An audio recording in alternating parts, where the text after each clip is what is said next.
Hello survivors and welcome to another Walking Dead Road to Survival video, and in this video we're going to be taking a first look at S Class Andrea, which is going to be the next promo character coming to RTS, and it is a character that a lot of people have no doubt been waiting for a long time. In the S Class era we have had over 50 characters, and Andrea was the staple of a lot of people's 5-star teams, so having her coming to the S Class era finally, I think a lot of people will be fairly happy to see quite a recognizable face. In terms of the visuals, I like the get-up, I like the stylized look. It is obviously just cowgirl Andrea, basically. She is an alert character holding a pistol. She has got like the rope for a lasso. It would have been cool if she had like a double pistol, you know, but I still like the visuals. It looks great. On the left-hand side, you'll see her avatar, and she is wearing the hat in her avatar. A lot of characters lose the hat, but she's still wearing the hat. She's got the braided hair, as you can see on the main visuals on the right-hand side, so it looks very much like the character herself. I like it. It's very different than, I think, what we've seen Andrea in the past. A lot of the time when we see Andrea, she's just got a ponytail, and that's pretty much how she's had her hair, or she's had her hair tied back, basically. I think we have had a couple with hats on. Obviously, we've had some 6-star Andreas, so, you know, hats and backpacks, guys, hats and backpacks. But I like the look here. It does look really nice. We'll look at her stats. As a maxed out S class with 30 veteran rings, she has got the second highest attack stat in the game at 6,391. She has got reasonably low defense, 2,941, and reasonably low HP at 3,343. Now these stats aren't terribly low, but they aren't really going to keep her alive. She is an offensive character. When you see stats weighted this much towards the attack, this character wouldn't last very long on a defense team. Obviously, it's considered a damage dealer with the old sword there. As you can see, the role is a damage character. And like I said before, she is an alert character because she is holding the old pistol on the right-hand side. So we'll take a look at her adrenaline rush, and it's called Lightning Gunfire. It is a 76 AP cost rush, so normal cost rush on an attack team, it will be absolutely fine. Deal 1000% damage to a line of enemies. Up to 2 other teammates gain 50% AP and get 50% attack for 2 turns. Now, the 1000% damage to a line of enemies is obviously very powerful. She has got the second highest attack stat in the game, so that's going to be so greatly amplified. Just with a leader boost, she'll be hitting nearly 10k damage. So with mods and 1535 surrounding her, a fully upgraded weapon, you know, that attack stat is going to get extremely high. She can also be paired with characters like Axel, for instance, on attack teams, and Axel does give out attack boosts on top of that, so very nice. And she is an alert character, so another alert character you guys know, Kenny. 75% attack to all, massive boost to that rush potential. Up to 2 other teammates gaining 50% AP is generally speaking quite nice, but what makes this quite different is we have got a 50% attack latched on. Now what should happen in these situations is you should be able to dictate where those 50% attack boosts go. It should go to the 2 characters with the highest AP who have not got a filled out rush. Generally when there's only, let's say, 2 characters getting an attack boost, it will go to just completely random characters. It could go to your command, it could go to anybody. But in this situation, you know it's going to go to the 2 characters that have got the 2 highest APs that don't have their rush. I'm going to just show you this rush in probably 2 parts, the damage and then obviously the AP gain side of things. So we are on turn 2. I have used Axel's active to give both Andrea and Kenny their rushes. I'm going to just rush with Andrea without Kenny's buff, just to show you basically how her rush works without any massive influence on it. You can see that the 2 characters with the highest AP who have not got their rush are Rick and Axel. They will get the 50% bonus, and they will also get the 50% attack bonus. So they'll get 50% AP and 50% attack when I attack this line down here. As you can see, both gain AP and both get the 50% attack bonus. Now I could have manipulated this to give it to Noor instead of giving it to Rick or Axel. It would have been RNG between those by doing a basic attack on Noor and then commanding her, and then I think she maybe even could have had her rush at that point. Okay, so now we're in a similar situation where Noor has the lowest, so she's definitely not going to get the AP. I can influence that, like I said before. If I do a basic attack with Noor, if I rushed with Andrea, she would definitely get the AP. Knowing this, I can decide to, hey, I'm actually going to command her in this situation. And this time around, I'm actually going to do the attack boost on top to see who else I can take out. We're trying to take out the top line. The 50% of AP goes to Noor, and we do take out that top line. and then I'll try and start taking out some characters, obviously, basically in terms of how Noor works, and this is how it can pop off. This is quite an AP game team. As you know, Axel's active, Andrea's rush, and Noor's weapon. And you're going to have AP just going back and forth to characters. So you're going to have characters getting their rushes a little bit faster than they otherwise would do if you have this trio of characters on an attack team. That being said, if you do not have that trio of characters on an attack team, Andrea is always going to give the 50% AP and 50% attack to the two highest AP characters that do not have their rush. So let's say you had Erin as a leader. She can hit really hard if you gear her correctly, with a lot of 1535s in the team as well, and it's going to be very, very dangerous. She hits a triple hit. I've shown it on my stream a couple of times. She can take out 3 characters, especially strong characters, without any issue. So the rush potential, very powerful, almost definitely going to take out a line of strong characters, but could potentially be geared towards taking out other characters as well. But obviously you can influence damage with the attack versus mod on these sort of characters, on damage dealers, to give them a little bit more damage against certain traits that they otherwise wouldn't do extra damage against. But now we'll go across to Andrea's active skill, and it is Normalize and Focus. It is an initial cooldown of 2, cooldown of 2, number of uses 5, up to 2 enemies get normalized for 2 turns, all teammates get focus for 2 turns. So obviously this is extremely powerful in the sort of lineup that I showed before, where you could get focus from Kenny. However, now you could decide to sacrifice Kenny for another character, like another damage dealer or another support character that could influence. You could maybe even just put in a trader just to be frustrating. There are definitely different ways you can go on that attack team, and especially now you're getting focus from Andrea's active skill potentially. Big bonus. The Normalize on top is such a massive boost. Normalize is so powerful. It disables other characters' specialist skills. Really good against Payback. Really good against Bide. I mean, I would go ahead and say it's not just good, it's actually required. You need to actually normalize these characters a lot of the time to be able to take them down realistically. Otherwise, they're just going to stick around for too long. She does not gain AP on her active, so she will effectively lose a turn because of this. However, there is another part of her kit which we're going to get to very soon, which will make that not as big of a problem. Okay, so now we're coming up against the Mercer defense team. Obviously, because I had Axel as a leader, I didn't get stunned.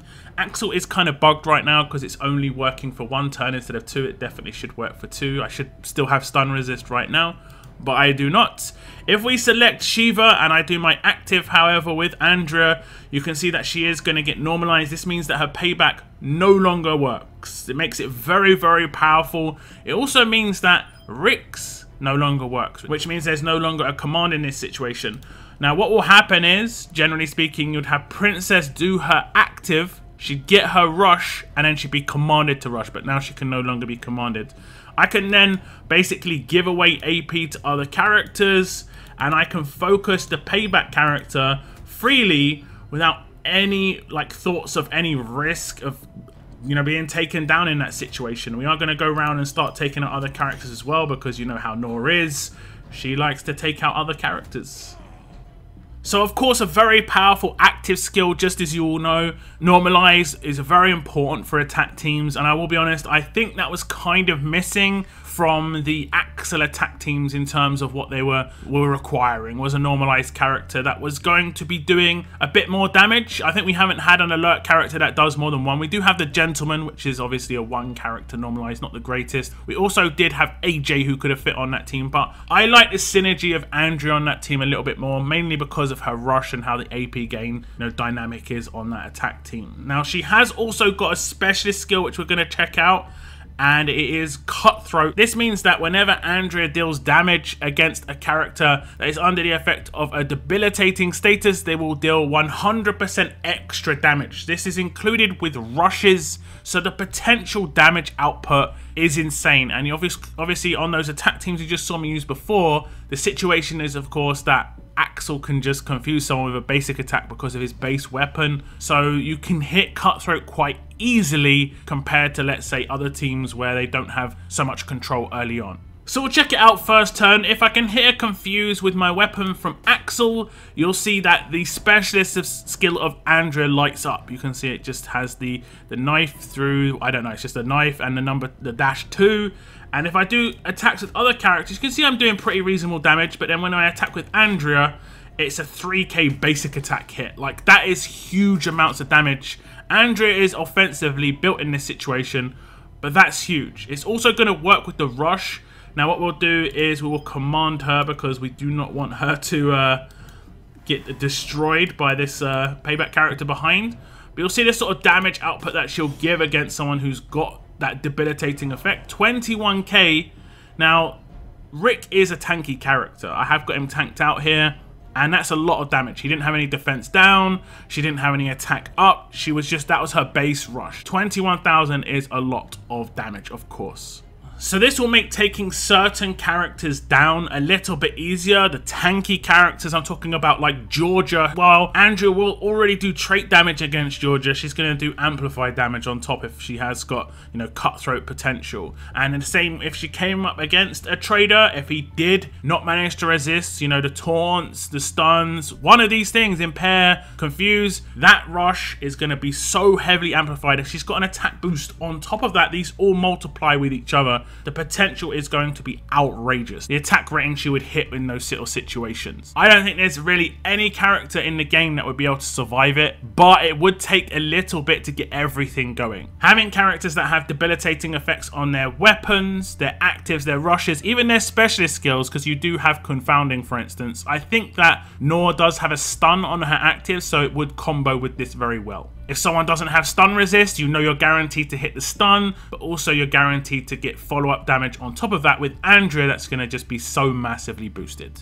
Now, of course, Andrea has got an attached weapon. It is Andrea's violent 6-shooter, and I would say this is the most important part about her kit in terms of what takes her from being a pretty good character so far. I think everything works pretty nicely to being pretty next gen. Like, she's going to be next level because of this weapon. This is like the piece de la resistance for my French peeps out there. 30% attack, a medium bonus to AP when attacking.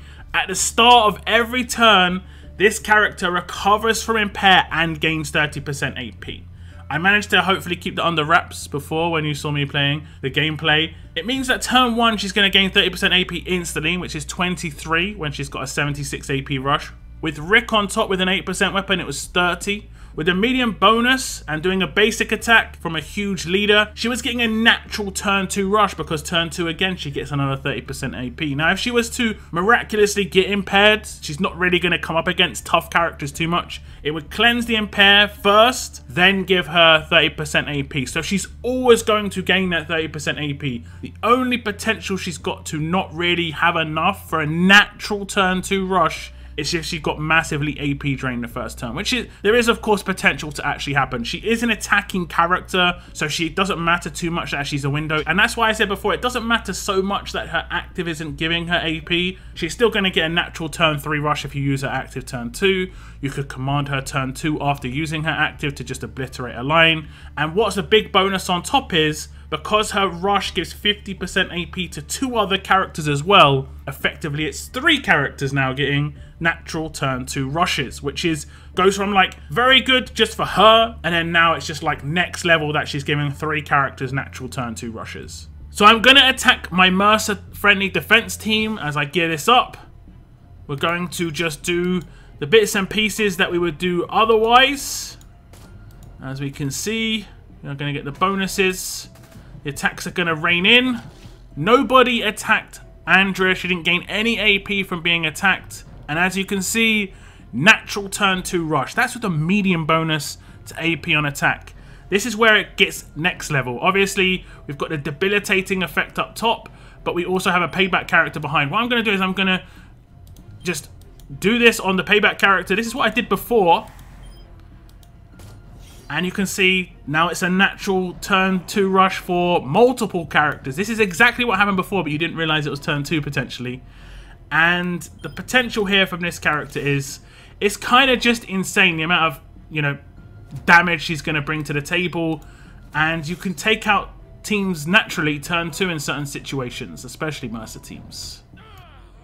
And what makes this great, because of the synergy between her weapon and her rush, is you potentially don't need to use a command on an attack team with Andrea in it. As long as she's not coming up against the dangerous specialist, or you at least dodge it for that second turn, you are going to be able to give 3 people their natural turn 2 rush. Andrea's going to get it herself, and the AP gain from her rush is going to do it otherwise. Now you could potentially have two Andreas, one that does Normalize and one that does the Rush, or you could have, let's say, a Princess and an Andrea. You could have an Andrea and a Brutus on a tag team with Erin as a leader. There are definitely ways you can utilize Normalize and still do Andrea's Rush naturally turn 2. So I think there's a lot of potential for Andrea as a character.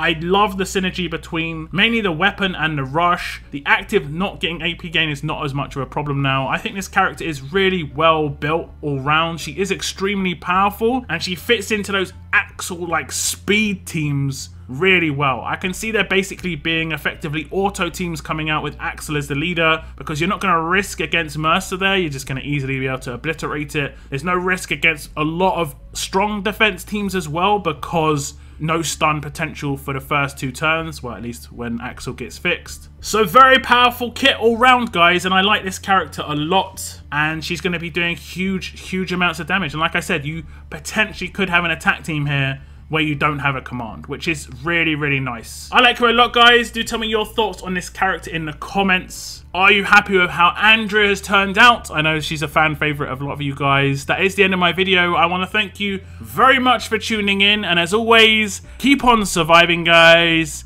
Keep on surviving.